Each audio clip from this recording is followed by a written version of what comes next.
Que se passe-t-il lorsqu'un policier, poussé par l'autorité, croise le chemin d'une femme qui le surpasse discrètement dans tous les domaines importants?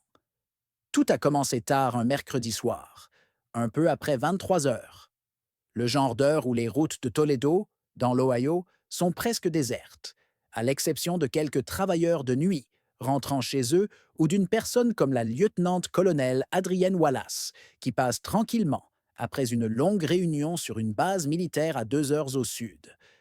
Elle était au volant de son SUV noir fourni par le gouvernement, modeste, vitres légèrement teintées, rien de tape à l'œil, tout comme elle, efficace, posée et discrète. Adrienne conduisait depuis un moment, fredonnant doucement au son des pneus sur l'asphalte, déjà mentalement à mi-chemin de sa maison. Elle n'accélérait pas, ne zigzaguait pas et ne faisait rien d'extraordinaire. Mais le sergent Daniel Mercer voyait les choses différemment. Posté près de Reynolds Road, à son poste habituel, il sirotait un café tiède et consultait les informations de son téléphone par ennui. Le service s'était déroulé sans incident. Pas d'appel, pas d'excitation. Puis il aperçut un véhicule inconnu. Jetant sa tasse de côté, il démarra. Ses phares clignotèrent avant même qu'Adrienne ne se rende compte qu'une voiture de patrouille la suivait.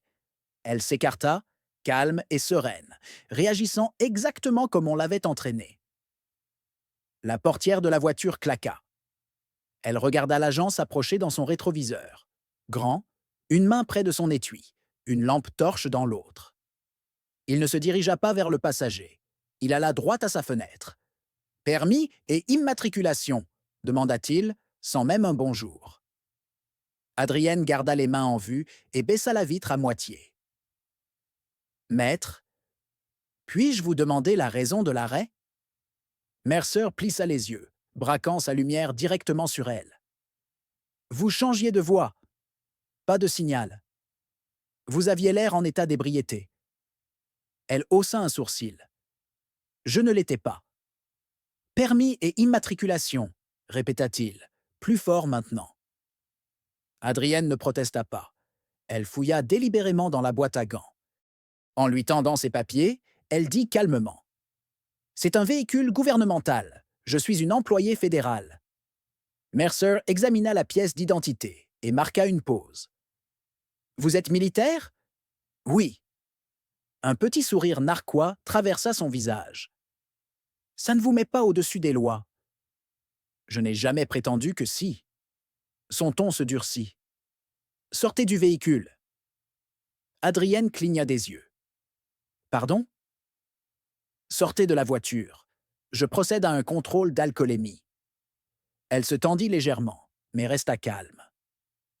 Sur quoi? J'ai obtempéré et je n'ai pas bu. Je vous demande une raison. Mercer s'approcha. Maintenant, vous refusez d'obtempérer à un ordre légal. Adrienne ne bougea pas. Je demande des éclaircissements. Il ne le prit pas bien. Il tendit la main vers la portière et l'ouvrit lui-même. Je veux que vous sortiez maintenant. C'est alors qu'elle activa discrètement l'appareil photo de son téléphone et commença à filmer. Pour être clair, dit-elle, cette interaction est en cours d'enregistrement. Son regard se porta rapidement vers le téléphone. Pour la première fois, il hésita légèrement. Mais il insista. Hein? Sors de la voiture. Adrienne sortit, la tête haute. Loin d'être agressive, juste posée. Elle n'éleva pas la voix ni ne résista. Pourtant, son attitude, même en civil, en disait long. Mercer observa attentivement, et pendant un instant, le doute s'insinua. À qui avait-il affaire exactement? Mais sa fierté le noya. Il procéda au test de sobriété, la faisant marcher en ligne droite sous les lampadaires tamisés, comme une conductrice imprudente du samedi soir. Elle réussit. Équilibre parfait, pas d'insulte, pas de faute. Il lui donna néanmoins une contravention pour non-respect de sa voix. Adrienne l'accepta sans un mot, juste un regard. Puis elle remonta dans son SUV et s'éloigna dans la nuit. Ce que Mercer ignorait, c'est que la contravention finirait au tribunal et que tout changerait. Le sergent Daniel Mercer n'était pas un débutant. 15 ans au sein du service avaient gravé des rides sur son visage et profondément ancré son caractère. Il avait tout vu, des conflits de voisinage tendus aux accidents de voitures chaotiques, et il s'était forgé une réputation, celle qui figeait les nouvelles recrues dès qu'il entrait dans une pièce. Mercer aimait ça. Il ne gérait pas les doutes, il donnait des ordres. Pour lui, le badge symbolisait le pouvoir, le contrôle et le dernier mot.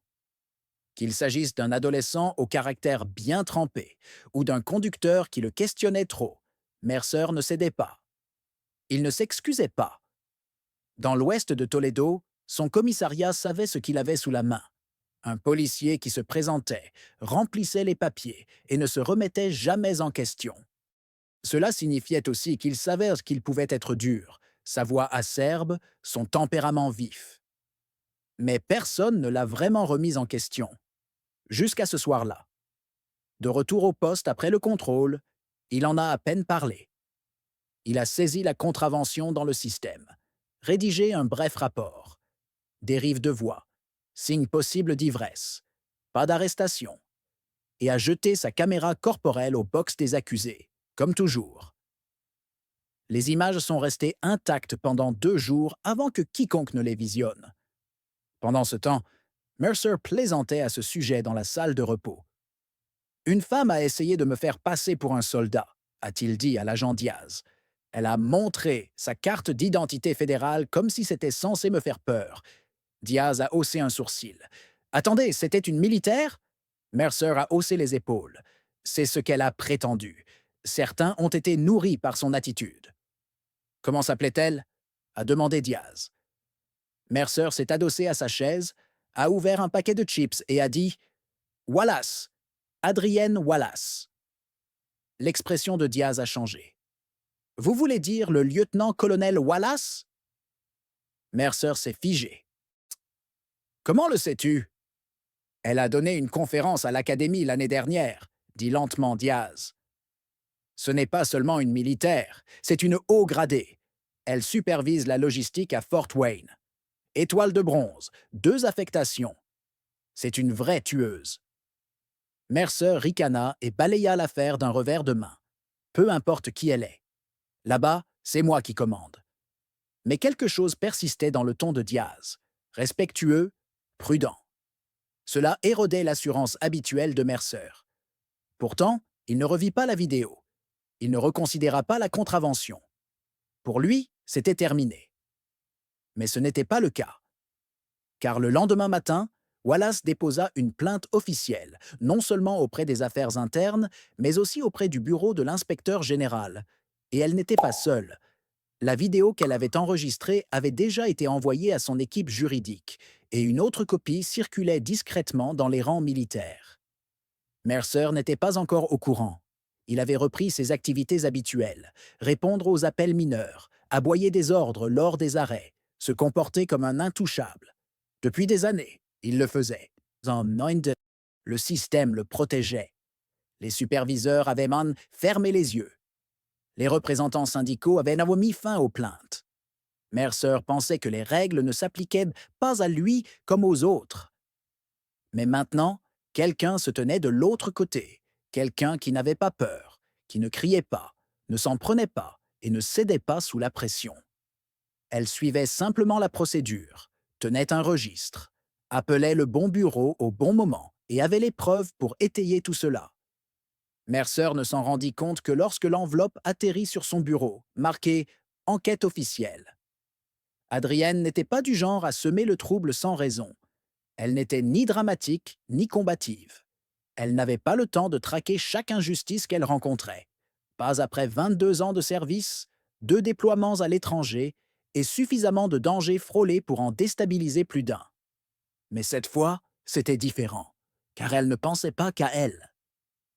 Elle pensa aux jeunes soldats qu'elle encadrait, aux civils qu'elle avait vus maltraités, aux femmes, surtout noires, contraintes de se taire pour éviter d'empirer les choses. Elle en avait assez. Le lendemain matin de l'interpellation, Adrienne était assise dans son bureau à Fort Wayne, les yeux rivés sur son ordinateur. Elle n'avait pas beaucoup dormi. Non pas de colère, même si elle le ressentait, mais parce que ce moment se repassait dans sa tête. Sa façon de lui parler, comme si elle n'était personne. Sa main à côté de son arme. sa façon de la provoquer. Elle connaissait le scénario. Elle savait exactement à quelle vitesse la situation aurait pu dégénérer, même avec la caméra en marche. Son adjoint, le sergent Daniels, intervint. « Tout va bien, madame ?» Adrienne leva les yeux, calme mais concentrée. « Non. Mais je m'en occupe. » Il entra et ferma la porte. « J'ai vu la vidéo, dit-il. Vous voulez que je fasse venir l'avocat de la base? Je l'ai déjà fait, répondit-elle. Daniels hésita. Tu es sûr de vouloir rendre ça public? Adrienne se pencha en arrière. Je ne cours pas après les gros titres, je recherche la responsabilité. Et elle était sincère. Toute sa carrière avait été bâtie sur la discipline et l'intégrité. Son grade n'était pas qu'un insigne. C'était quelque chose qu'elle avait gagné au fil des années de service, par des décisions lourdes de conséquences. Elle avait dirigé des convois dans des zones dangereuses, coordonné des interventions en cas de catastrophe et assuré la sécurité et l'approvisionnement des troupes sur 4 continents. Mais rien de tout cela n'avait d'importance lorsqu'une voiture de patrouille l'avait arrêtée sur une route déserte de l'Ohio. Pour Mercer, elle n'était qu'une conductrice suspecte parmi tant d'autres, qui ne réagissait pas assez vite aux questions. Ce qui dérangeait Adrienne, ce n'était pas seulement la façon dont il la traitait, mais aussi son aisance apparente. C'était là le véritable souci. Adrienne passa donc quelques coups de fil. D'abord au bureau du JAG, puis à l'inspecteur général. Elle présenta la vidéo et déposa une plainte officielle. Pas d'exagération, pas de discours dramatique, juste un rapport clair, factuel et étayé par des images. À la fin de la semaine, l'affaire avait commencé à circuler dans les médias militaires. Elle n'avait pas encore atteint la presse, du moins pas encore, mais le nom de Mercer était désormais lié à une enquête interne. Le service juridique du département avait été alerté, mais Adrienne ne l'avait pas diffusé. Elle continuait d'aller travailler, de faire son travail, n'en parlant que lorsqu'on le lui demandait. Mais à huis clos, elle et son avocat construisaient quelque chose de plus.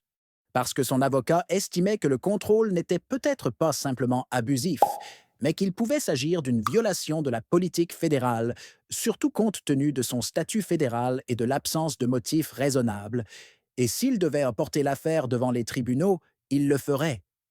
Adrienne n'en avait pas peur. Elle se réjouissait de cette opportunité, mais Mercer ne pensait toujours pas que cela aboutirait à quelque chose de sérieux, du moins pas avant de recevoir une convocation. L'enveloppe était simple, une chemise en papier Kraft avec son nom soigneusement tapé au recto et l'adresse de retour du tribunal civil du comté de Lucas. Il l'ouvrit sur le parking de la gare, distrait, pensant qu'il s'agissait d'une simple note de service ou d'une contravention. Mais ce n'était pas le cas. C'était une convocation officielle. Une plainte pour atteinte aux droits civiques avait été déposée contre lui. La plaignante, le lieutenant-colonel Adrienne Wallace. Les allégations, violation des droits constitutionnels lors d'un contrôle routier, notamment détention illégale, intimidation et abus de pouvoir. Mercer fixa la lettre un instant, puis rit. « Hors de question, dit-il à voix haute. Ça ne tiendra pas. » Mais l'ambiance changea dès qu'il revint dans le bâtiment. Son capitaine, l'agent Reading, le fit entrer dans le bureau, porte close, stores baissés. « Dan, commença Reading, il faut qu'on ait une conversation. » Mercer croisa les bras. « À propos de quoi? » ?»« Cette femme de l'autre soir, elle ne se pose pas seulement en victime, dit Reading fermement. Elle ne joue pas. Vous savez seulement qui elle est? Je m'en fiche, dit Mercer. Elle s'est fait arrêter. Elle a joué les imbéciles. Et maintenant, elle m'en veut de ne pas lui avoir déroulé le tapis rouge. Reading se pencha en avant. C'est une lieutenant-colonel, une ancienne combattante. Son dossier est impeccable. Elle a des relations haut placées. Et elle filme tout, votre flux et le sien. Mercer leva les yeux au ciel. Et alors, juste parce qu'elle porte un grade, on se plie en 4? Non, dit Reading. Mais nous ne prétendons pas non plus que cela n'a aucun sens. Vous allez au tribunal. Et si ça fuite, et ça va arriver, ça va exploser. Malgré tout, Mercer s'accrochait à son ego. Elle n'a pas été arrêtée. Je n'ai pas levé la main sur elle. J'ai suivi le protocole. Tu étais tendu, Dan. Tu as envenimé la situation. Tu l'as traitée comme une menace avant même de lui demander qui elle était. Mercer se mordit la lèvre. Pour une fois, il n'avait pas de réponse. La lettre indiquait que la date d'audience était dans 3 semaines. Pendant ce temps, la nouvelle se répandit dans tout le département. Chuchotements dans les vestiaires, coups d'œil furtifs dans les couloirs. Personne ne lui dit rien en face, mais il le sentait. Quelque chose avait changé. Il n'était plus le chef. Il était blessé, et les autres le sentaient. Pendant ce temps, Adrienne se préparait à sa manière. Pas de conférence de presse, pas de recherche d'attention. Elle rencontra son équipe juridique, visionna la vidéo dans son intégralité et documenta la situation en détail. Elle resta calme, concentrée, déterminée.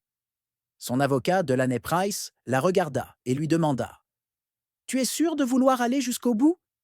Ce sera public. » « Ça te restera. » Adrienne hocha la tête. « Bien, laisse tomber. » Price hésita. La plupart des gens auraient laissé passer ça. « J'en ai déjà trop laissé passer, » répondit Adrienne. « Il ne s'agit pas que de moi. » Elle ne visait pas l'argent. Elle voulait un casier judiciaire vierge, quelque chose qui pourrait être cité ultérieurement. Une déclaration selon laquelle le pouvoir n'excuse pas un comportement et que le silence n'était pas la seule option. Elle ne se battait pas seulement pour elle-même. Elle défendait tous ceux qui avaient été rabaissés, ignorés ou intimidés derrière un badge et des gyrophares. Et le jour J, elle n'entra pas discrètement. Elle entra vêtue de son uniforme, médailles et insignes visibles, son grade affiché haut et fort. Elle voulait que le jury la voie pour qui elle était vraiment. Pas seulement une femme dans une voiture ce soir-là, mais une personne qui avait servi son pays, honoré la loi et s'attendait à être traitée avec le même respect. Mercer était déjà assise lorsqu'elle entra. Il se retourna et aperçut l'uniforme. Pour la première fois, son sourire vacilla, mais le moment n'était pas encore venu. Car lorsque Wallace monta à la barre, toute la salle se pencha. La salle d'audience était pleine, non pas de journalistes, pas encore, mais de forces de l'ordre, du commissariat local et de l'installation militaire de Fort Wayne. Les collègues d'Adrienne arrivèrent discrètement, respectueusement, en uniforme ou en costume, assis aux côtés de civils qui ne comprenaient pas pleinement la portée réelle de cette affaire. Pour les étrangers, cela pouvait ressembler à un contrôle de routine qui avait mal tourné. Mais pour Adrienne, c'était le point de rupture de quelque chose de plus profond, de quelque chose qui se construisait depuis longtemps. Mercer resta immobile à la table de la défense, en costume, l'expression indéchiffrable mais crispée. Son avocat, Charles Brunner, se pencha et murmura quelque chose, mais Mercer ne réagit pas. Il garda simplement les yeux fixés sur le juge. Puis, Adrienne fut appelée à s'avancer. Elle se leva, redressa son col et se dirigea vers la barre avec la même concentration qu'elle avait mise à guider les lignes de ravitaillement à travers les zones hostiles. Son allure était calme. Ses pas étaient mesurés. Tous les assistants la regardaient. Ses médailles reflétaient que la lumière. Sa présence attirait l'attention, non par son apparence, mais par son identité. Le juge prit la parole. « Lieutenant-colonel Wallace, merci pour votre service. Veuillez commencer. » Son avocat, Delaney Price, s'avança sans hésitation. « Lieutenant-colonel, pourriez-vous nous décrire ce qui s'est passé la nuit du 17 janvier ?» répondit Adrienne d'un ton posé. « Je revenais d'une réunion avec la réserve de la garde de l'Indiana. Vers 23h15, l'agent Mercer m'a arrêté. Je n'avais pas fait d'écart et je ne présentais aucun signe d'affaiblissement. J'ai suivi les instructions et posé des questions pertinentes. Il a réagi avec agressivité. Sa voix était ferme. Pas de colère, juste de la clarté. Il m'a ordonné de sortir du véhicule sans explication. Quand j'ai demandé pourquoi, il a répété, plus fort. C'est alors que j'ai commencé à enregistrer la suite avec mon téléphone. Delaney a hoché la tête. Avez-vous déjà ignoré une instruction légale? Non. Avez-vous résisté à un moment donné? Non. Lui, avez-vous révélé votre identité? Oui. Je l'ai informé que j'étais un employé fédéral conduisant un véhicule gouvernemental. La pièce est restée silencieuse. Aucun bruit, Juste sa voix et le léger gribouillage de ses stylos. Puis est arrivée la vidéo. D'abord, l'enregistrement de son téléphone. Clair, stable, sans équivoque. Puis les images de la caméra piéton de Mercer. On y voyait tout. Sa voix agressive, sa posture, sa main près de son arme même lorsqu'elle était calme, le contrôle de sobriété inutile, sa réaction dédaigneuse lorsqu'elle l'a réussi. Le jury n'a rien dit. Il n'en avait pas besoin. L'atmosphère a changé. Puis est venu le contre-interrogatoire. Brunner est intervenu avec le ton expérimenté de quelqu'un qui essaie de paraître respectueux tout en insistant. Lieutenant-colonel Wallace, avec tout le respect que je vous dois, se pourrait-il que l'agent Mercer ait simplement fait son travail? Adrienne répondit sans hésiter. Non. Aurait-il pu s'inquiéter pour la sécurité publique? Je suis resté sur ma voie. Je n'étais ni affaibli ni hostile. Il n'y avait aucune raison de craindre pour la sécurité. Et pourtant, vous avez choisi de l'enregistrer. Pourquoi? Parce que j'ai appris que garder le silence ne protège pas. Je voulais un récit précis de ce qui s'était passé. Brunner hocha lentement la tête. Alors, vous pensez que les policiers ne devraient pas faire preuve de discrétion? Adrienne le regarda droit dans les yeux. Je pense que la discrétion devrait toujours aller de pair avec la discipline. Un badge ne signifie pas l'immunité. C'est un devoir. Cette réplique fit mouche. Même le juge marqua une pause avant de poursuivre. Puis ce fut le tour de Mercer, non pas de parler, mais de rester assis pendant que les vidéos repassaient, cette fois décortiquées instant après instant. Chaque pause, chaque mot acerbe, chaque regard où il la traitait comme une sous-personne. Le procureur se pencha. « Sergent Mercer, pourquoi lui avez-vous dit de sortir de la voiture ?» Mercer se raidit. Elle semblait évasive. A-t-elle désobéi à des ordres? Elle m'a interrogé. Est-ce illégal? Mercer marqua une pause. Non. A-t-elle haussé le ton? A-t-elle proféré des menaces? Non. Alors pourquoi l'interpellation a-t-elle dégénéré? Il ne répondit pas. Saviez-vous qu'elle était lieutenant-colonel dans l'armée américaine? Pas à l'époque. Et si vous l'aviez su? Mercer parla plus doucement. J'aurais probablement agi différemment. La salle retint son souffle. C'était tout. Pas des excuses, mais un aveu. Ce soir-là, Mercer ne vit pas un vétéran. Il vit quelqu'un qui ne se déférait pas assez vite, qui ne parlait pas comme il le souhaitait, qui ne cédait pas. Et maintenant, face à elle, avec son service exposé, la vérité était indéniable. Mais l'affaire n'était pas terminée. Le jury devait encore décider de ce que signifiait la véritable responsabilité. Il fallut 3 jours avant que le verdict ne tombe. Le palais de justice était plus calme maintenant. Pas d'uniforme militaire cette fois. Pas d'officiers en congé pour observer depuis les bancs. Juste Adrienne, son avocate et quelques habitants du quartier qui avaient suivi l'affaire par intérêt.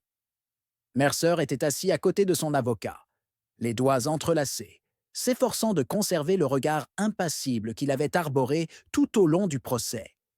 Mais maintenant, sa mâchoire se crispa légèrement, comme s'il serrait les dents inconsciemment. La juge Cynthia Morales tria les documents sur son banc, puis s'adressa à la salle d'audience. « Dans l'affaire Wallace contre Mercer, dit-elle, le jury a statué en faveur du plaignant. » Mercer tourna légèrement la tête. Adrienne resta immobile. Le tribunal reconnaît une violation des protections constitutionnelles lors d'une interpellation et d'une détention abusive. De plus, les actes du sergent Mercer furent jugés incompatibles avec les normes du service et les règles les plus élémentaires de conduite professionnelle. Personne ne réagit, ni applaudissements, ni exclamations, juste le silence pesant de la conséquence. L'avocat de Mercer se pencha vers lui. « Ah, nous allons faire appel, » murmura-t-il, même si cela semblait incertain. Le juge poursuivit. Bien que ce tribunal ne porte pas de poursuite pénale, le plaignant se voit accorder 35 000 $ de dommages et intérêts.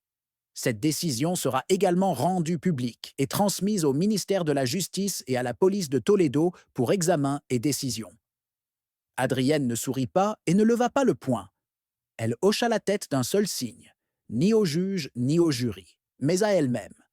Elle avait obtempéré. Devant le palais de justice, Mercer arpentait les marches. Quelques journalistes s'étaient rassemblés. Pas une véritable frénésie médiatique, juste des journalistes locaux. Il se protégea néanmoins le visage avec un dossier pendant que les caméras claquaient. Il ne fit aucune déclaration. Il monta simplement dans sa voiture et partit. À l'intérieur, Adrienne s'arrêta dans le couloir, sortit son téléphone et lut le message. Verdict en votre faveur. Affaire classée. Son avocat la rejoignit. Vous auriez pu demander mieux. Adrienne secoua la tête. Ce n'était pas une question de gain. Delaney la regarda. Pensez-vous que cela change quelque chose? Adrienne jeta un coup d'œil aux portes et dit « Je ne sais pas, mais peut-être que la prochaine fois qu'il arrêtera quelqu'un, il réfléchira avant d'agir. » Une semaine plus tard, Mercer était mis en congé administratif, pendant que le département lançait une enquête interne. Certains spéculaient sur une mutation. D'autres disaient que c'était le début de la fin pour sa carrière. Quoi qu'il en soit, le bouclier sur lequel il comptait autrefois s'était fissuré, et tout le monde s'en est aperçu. De retour à Fort Wayne, Adrienne reprit ses fonctions comme si de rien n'était. Elle ne souhaitait pas être félicitée. Elle ne donnait pas d'interview. Elle se concentrait à nouveau sur son unité, l'entraînement, la planification, le commandement. Pourtant, sous son commandement, le message était clair et net. Il n'est pas nécessaire de crier pour exiger le respect. Il n'est pas nécessaire de s'effondrer pour prouver l'injustice. Et parfois, les actions les plus discrètes sont celles qui résonnent le plus fort. Mais même avec un verdict rendu, Adrienne comprenait que la bataille n'était pas terminée. Car la responsabilité n'est pas seulement une punition, c'est ce qui vient après. 2 mois plus tard, Adrienne se tenait devant une classe de nouvelles recrues à Fort Wayne. La plupart n'avaient là porté l'uniforme que peu de temps, des visages jeunes, ouverts à l'apprentissage, impatients de servir. Elle n'était pas là pour parler de tactique ou de logistique. Cette fois, elle était là pour parler de ce que signifie diriger quand personne ne regarde. Elle balaya la salle du regard et demanda « Combien d'entre vous pensent que l'uniforme mérite automatiquement le respect ?» Quelques mains se levèrent, certaines confiantes, d'autres incertaines. Elle hocha la tête. « Je comprends pourquoi vous pensez cela, mais voici la vérité. Le respect ne se mérite pas. Il se gagne par des actions quotidiennes. » Elle marqua une pause. C'est pareil pour le pouvoir. L'insigne, le grade, le titre, ce n'est pas une armure. C'est un poids. Et si on ne peut pas le porter avec précaution, on ne devrait pas le porter du tout. Au fond, un jeune soldat se pencha, concentré. Adrienne a poursuivi. Quand j'ai été interpellé par un policier qui avait oublié cette vérité, j'aurais pu crier, j'aurais pu paniquer, j'aurais pu l'ignorer. Elle a regardé autour d'elle. Mais je ne l'ai pas fait. J'ai documenté, j'ai déposé mon dossier. Je me suis présenté au tribunal et j'ai dit la vérité. Un long silence. Cet officier pensait que son insigne le rendait intouchable, jusqu'à ce qu'il voie mon grade. Non seulement sur ma poitrine, mais dans ma façon de me conduire. C'est ça la différence. C'est ça le leadership. La salle resta silencieuse, non pas par ennui, mais par ce calme qui s'installe quand on comprend quelque chose. Adrienne ferma son dossier et leva les yeux. Dirigez avec caractère. Servez avec intégrité. Et n'oubliez pas, vous ne représentez pas seulement l'uniforme. Vous représentez tous ceux qui l'ont porté avant vous et tous ceux qui le porteront après vous. Elle descendit de l'estrade, non pas pour les applaudissements, ni pour attirer l'attention, mais parce que son point de vue était clair. Que cette histoire vous le rappelle. L'autorité sans responsabilité n'est qu'un masque pour la faiblesse. Exprimez-vous. Tenez bon. Et face à l'injustice, ne vous détournez pas. Car le silence protège les coupables. Le courage protège tous les autres.